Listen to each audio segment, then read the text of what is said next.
धुकं पडलेला जाम जाताना गावात सकाळचं दृश्य बघा.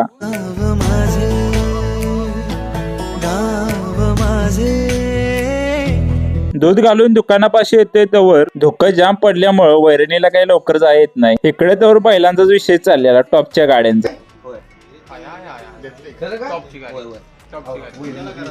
तवर गायकवाड निघालेला भात कापाय. इकडे तवर यशाने गण्याचं खेळायला चाललंय. निस्ती घुमावघुमी चालली या. तवर बापू इकडे भाताची गटुई घेऊन निघाल्या. ते संध्याकाळचा आलेलो भावाला भेटाय. आल्याला पुण्याने फिराय जाता जाता म्हणलं या भेटाय. मग मलकापूरच्या पेट्रोल पंपावरून उभा राहिलेलो. आता म्हटलेला 5-10 मिनिटं देतोय म्हणून वाट बघित थांबलेलो. तवर तिकडनं आली तेच. येताना घेऊन आलेलो त्यासने आईस्क्रीम. पार्शाची तवर ऍक्टिंग बघा काहीतरीच चाललेलं. भावांना भेटलो आणि निघालो घराकडे. जाताना वाटत गजाबाई भेटलेला. विषय हाड गाडीचं कोचिंग त्यानं काम केलेलं आतनं सगळं.